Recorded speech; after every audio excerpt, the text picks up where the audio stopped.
Hello दोस्तों, तो एक बार फिर से आपका हमारे यूट्यूब चैनल में स्वागत है। तो मैं इससे पहले क्लास 10th वालों को फिजिक्स की क्लासेस प्रोवाइड करता था। फिजिक्स क्लास 10th की वीडियो को प्रोवाइड करता था, लेकिन आज से मैं क्लास 12th वालों को भी वीडियो प्रोवाइड कराऊंगा।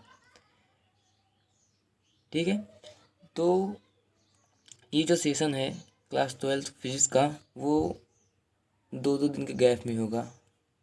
दो दो दिन का गैप होगा। जैसे आज फ्राइडे है, आज सैटरडे है, तो इसके 2 दिन बाद, ठीक है, मंडे को होगा। अब मतलब हफ्ते में 3 दिन ही आपका जो सेशन है वही चलेगा। तो चलिए आज देखेंगे। पहला चैप्टर का नाम है हमारा वैद्युत आवेश तथा क्षेत्र, electric charge and field. Electric charge and field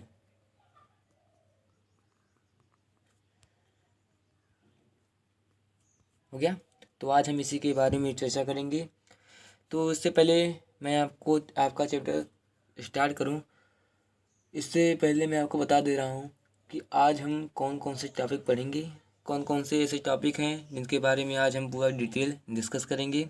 तो पहला टॉपिक रहेगा हमारा वैद्युत आवेश, क्योंकि पाठ का ही नाम है वैद्युत आवेश तथा क्षेत्र। और दूसरे हेडिंग का नाम है हमारा आवेशों का क्वांटीकरण। लिख दे रहा हूँ दैट आवेशों का क्वांटीकरण। और तीसरी हेडिंग का नाम है हमारा, और ये बहुत ही इम्पोर्टेंट टॉपिक है, कूलाम का नियम। Coulombs law. और इसके बाद लास्ट हेडिंग रहेगी हमारी कूलाम के नियम की सीमाएं। तो यही आज हम 4 टॉपिक के बारे में पूरा डिस्कस करेंगे। पहला क्या है हमारा आवेश, दूसरा क्या है आवेशों का क्वांटीकरण, तीसरा है कूलाम का नियम, और चौथा है हमारा कूलाम के नियम की सीमाएं। क्लियर। चलिए, इसके बाद पहला टॉपिक है हमारा वैद्युत आवेश। इसके बारे में जान लें हम क्या होता है वैद्युत आवेश। इसके बारे में हमने क्लास 10th के बारे में जानकारी प्राप्त की थी कि किसी पदार्थ का वह गुण या एक प्रकार का किसी पदार्थ में गुण, मतलब किसी पदार्थ का वह गुण जिसके कारण उस पदार्थ में किसी अन्य पदार्थ की अपेक्षा आकर्षण या प्रतिकर्षण दोनों का गुण आ जाता है, उसी गुण को हम क्या कहेंगे, हम वैद्युत आवेश। इसी कारण होता है कि किसी पदार्थ में अन्य पदार्थों की अपेक्षा या तो आकर्षण का गुण या तो प्रतिकर्षण का गुण आ जाता है, उसी को क्या कहते हैं, वैद्युत आवेश। क्लियर हो गया। और हमने क्लास 10th में पढ़ा था कि वैद्युत आवेश 2 प्रकार के होते हैं। पहला धनावेश, दूसरा ऋणावेश।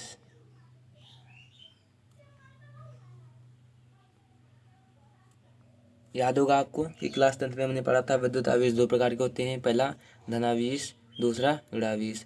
और हमने ये भी पढ़ रखा है कि सजातीय आवेश, मान लीजिए इसको हम धन से करते हैं, इसको ऋणावेश को माइनस से करते हैं, तो क्या हो जाएगा, सजातीय आवेश का मतलब क्या होता है कि दोनों समान हो, प्लस प्लस हो या माइनस माइनस हो। तो सजातीय आवेश एक दूसरे को क्या करते हैं, प्रतिकर्षित करते हैं।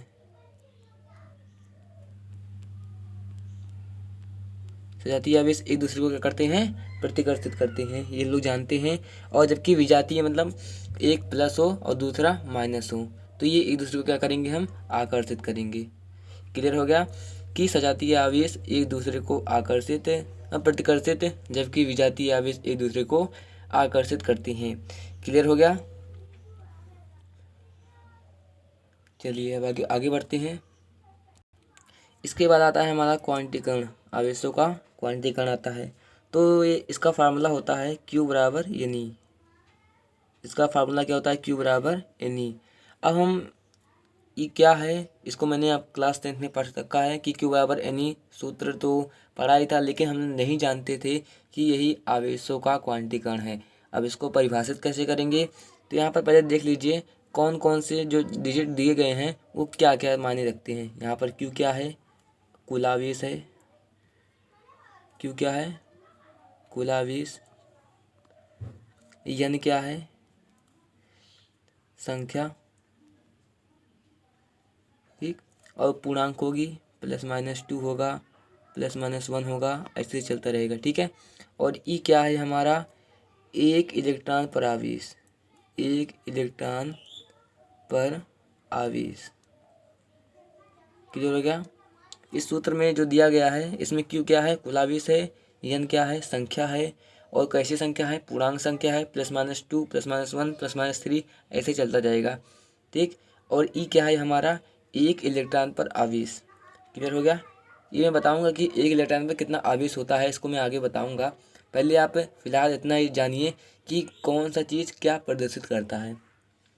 क्लियर हो गया। चलिए अब इसको परिभाषित करें, कैसे करेंगे। अब किसी पदार्थ पर आवेशों की कुल मात्रा, यहाँ पर किसी पदार्थ पर आवेशों की कुल मात्रा उस पदार्थ के एक इलेक्ट्रॉन पर उपस्थित, उस पदार्थ के एक इलेक्ट्रॉन पर उपस्थित आवेशों का पूर्ण गुणज होता है। क्या हुआ हमारा, किसी पदार्थ पर आवेशों की कुल मात्रा, क्यों यहाँ पर क्या है, कुल मात्रा है। उस पदार्थ पर उपस्थित एक इलेक्ट्रॉन, यहाँ पर ई क्या है, एक इलेक्ट्रॉन पर आवेश ही तो है।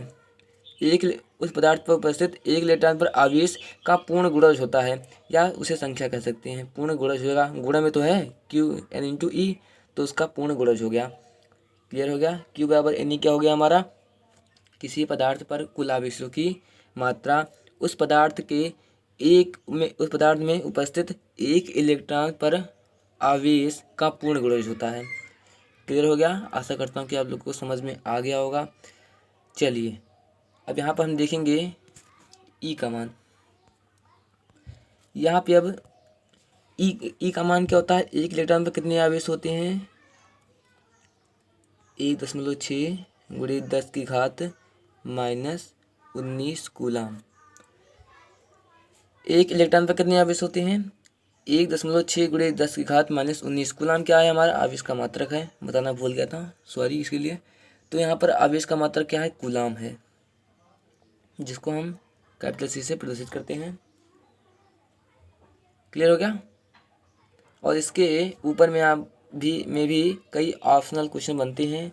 और एक क्वेश्चन आपसे बनता है कि एक कूलाम आवेश में कुल इलेक्ट्रॉनों की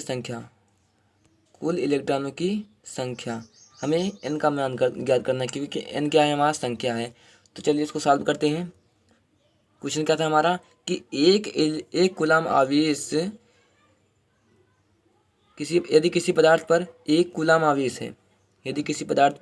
एक कूलाम आवेश है, तो उस पदार्थ पर उपस्थित इलेक्ट्रॉनों की संख्या ज्ञात कीजिए। ये बहुत ही क्वेश्चन पूछा जा चुका है बोर्ड एग्जाम में। चलिए तो यहाँ पर क्या क्वेश्चन क्या था कि एक कूलाम आवेश है, तो Q बराबर क्या हो गया हमारा, 1 हो गया। ई का मान तो हमें पता ही है कि 1.6 × 10⁻⁻19 होता है। यहाँ पे लिख लीजिएगा, -19 होता है। और हमें n का मान ज्ञात करना है, तो यहाँ पर Q = 1 हो गया। n का मान ज्ञात करना है, ई का मान 1.6 × 10⁻⁻19 कूलाम हो गया। क्लियर हो गया। यहाँ से अगर हम n का मान निकालें तो क्या होगा, 1/1.6 × 10⁻⁻19। अगर हम इसको सॉल्व करेंगे तो क्या आएगा, 6.25 × 10⁻19। ये हमारा हो जाएगा आंसर। कि एक कूलाम आवेश, यदि किसी पदार्थ पर एक कूलाम आवेश है तो उस पदार्थ में 6.25 × 10⁻19 इलेक्ट्रॉन उपस्थित होंगे। क्लियर हो गया। आशा करता हूँ कि आप लोगों को समझ में आ गया होगा। चलिए अब हमारा नया टॉपिक आता है कूलाम का नियम। ये बहुत ही मोस्ट इम्पॉर्टेंट टॉपिक है, इसलिए इसको बहुत ही दिमाग लगाकर समझिए। ज़्यादा कठिन है नहीं, बस थोड़ा सा टॉपिक है। चलिए यहाँ पर हम जानते हैं कि दो समान आवेश क्या करते हैं, एक दूसरे को प्रतिकर्षित करते हैं। बातों को समझिए, थोड़ा ध्यान लगाकर, पूरा अपना जो कंसंट्रेशन है इस पर दीजिए। यहाँ पर दो समान आवेश एक दूसरे को प्रतिकर्षित करते हैं, जबकि विपरीत आवेश एक दूसरे को आकर्षित, ये लोग जानते ही हैं। क्लियर हो गया?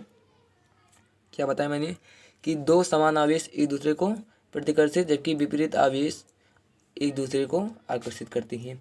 तो यहाँ पर इससे यहाँ दोनों के बीच एक बल कार्य करेगा। मान लीजिए आवेश है, इस पर धनावेश है, इस पर ऋणावेश है, तो जब ये दूसरे को आकर्षित करेंगे तो इनके बीच एक बल कार्य करेगा, एक बल कार्य करेगा। और जब यहाँ पर माइनस है, ये भी माइनस है, तो इनके बीच भी एक बल तो कार्य करेगा।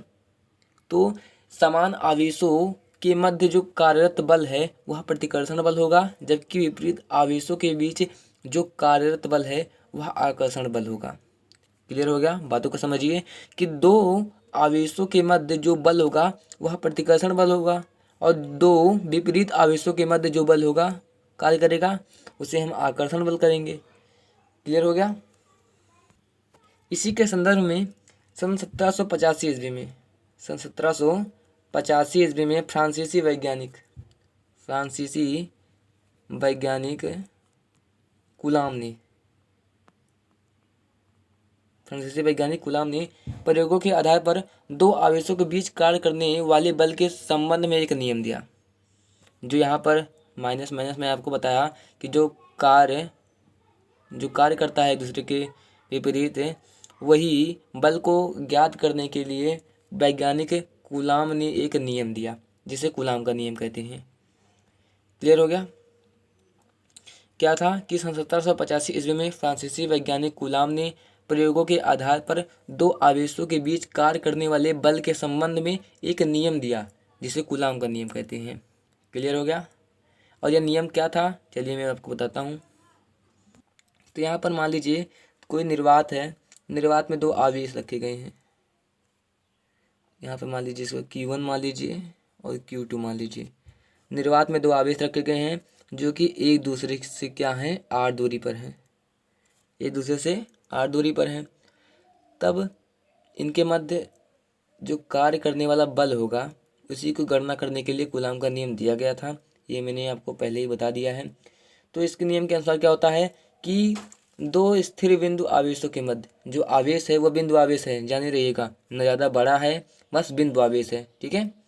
तो स्थिर बिंदु आवेशों के बीच कार्य करने वाला बल, जो इसके बीच कार्य करने वाला बल, वो बल कोई भी हो सकता है, आकर्षण भी हो सकता है और प्रतिकर्षण भी हो सकता है। ठीक है? तो मैं यहाँ पर केवल बल ही बात कर रहा हूँ कि दो स्थिर बिंदु आवेशों के बीच कार्य करने वाला बल उन दोनों आवेशों की मात्राओं के गुणनफल के, यहाँ पर F समानुपाती क्या होगा, Q1 इंटू Q2, कि दोनों आवेशों के मध्य कार्य करने वाला बल उन दोनों आवेशों की मात्राओं के गुणनफल के समानुपाती या अनुक्रमानुपाती। क्लियर हो गया? कि जो उन दोनों आवेशों के मध्य जो कार्यरत बल है उन दोनों आवेशों के गुणनफल के समानुपाती, जबकि यहाँ पर लिख दे रहा हूँ मैं, जबकि उनके बीच की दूरी के वर्ग के व्युत्क्रमानुपाती होता है, उनके बीच की दूरी के वर्ग के व्युत्क्रमानुपाती होता है। तो यहाँ पर दूरी क्या है, r है, तो यहाँ पर दूरी का वर्ग के व्युत्क्रमानुपाती होता है। तो यहाँ पे क्या हो जाएगा, F समानुपाती 1/r²। क्लियर हो गया? ये देखिए जैसे गुरुत्वाकर्षण बल आपने पढ़ा था, गुरुत्वाकर्षण का नियम, तो वो बिल्कुल वैसी बेस पर है। वहाँ पर कोई m द्रव्यमान का पिंड था, यहाँ पर कोई आवेश युक्त पिंड है। ठीक है? तो वही एकदम नियम है। तो यहाँ पर क्या नियम क्या हुआ कि दोनों आवेशों के मध्य कार्य करने वाला बल उन दोनों आवेशों की मात्राओं के गुणनफल के अनुक्रमानुपाती तथा उनके बीच की दूरी के वर्ग के व्युत्क्रमानुपाती होता है। क्लियर हो गया? तो इसको समीकरण 1 मान लीजिए, इसको समीकरण 1 और इसको समीकरण 2 मान लीजिए। चलिए आगे बढ़ते हैं। अब यहाँ पे पहला समीकरण क्या था हमारा, F समानुपाती लिख दे रहा हूँ मैं, F समानुपाती Q1 इंटू Q2 और F व्युत्क्रमानुपाती 1/r²। समीकरण 1 व 2 से। अब यहाँ पे करेंगे हम समीकरण 1 व 2 से, समीकरण 1 व 2 से क्या हो जाएगा, F समानुपाती Q1 इंटू Q2/r², ये हो जाएगा। हो गया? अब इसके आगे जो हम करेंगे कि जब कोई, अब इसका समानुपाती चिन्ह हटाएंगे हम, तो यहाँ पर नियम होता है कि जब कोई समानुपात का चिन्ह हटता है, किसी भी स्थिति में जब कोई समानुपात का चिन्ह हटता है तो उसके साथ एक नियतांक आता है। तो यहाँ पर भी नियतांक आएगा के, Q1 into Q2 upon r square.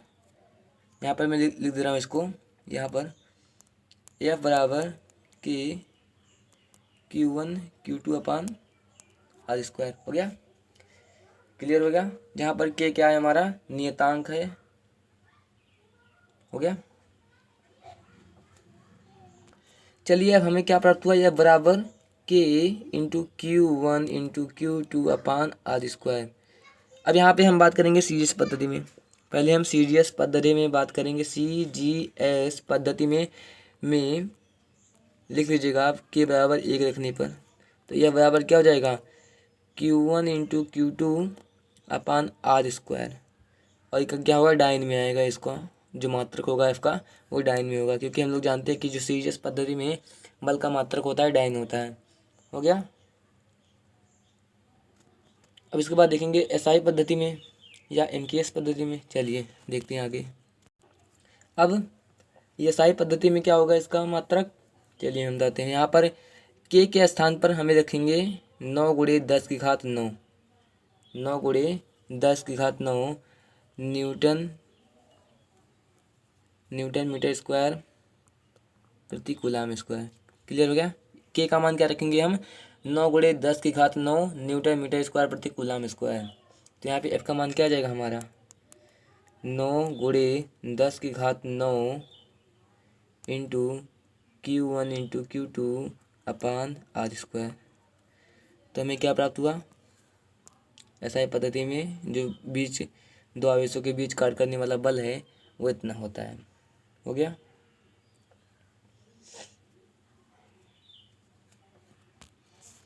चलिए आज के लिए बस इतना ही। आपसे मुलाकात होगी अगली वीडियो में। तब तक के लिए अलविदा और वीडियो देखने के लिए धन्यवाद। अगर आप हमारे चैनल में नए हैं तो हमारे चैनल को सब्सक्राइब कर लीजिए और साथ ही इस चैनल को अपने दोस्तों के साथ शेयर करें, ताकि वो भी इस लॉकडाउन के अंतर्गत पढ़ाई का लाभ लगा सके। ठीक है। चलिए अब इसके बारे में आगे भी अभी है, बचा है कूलाम के नियम में, तो उसको मैं अगली वीडियो में आपको बताऊंगा। क्लियर। चलिए।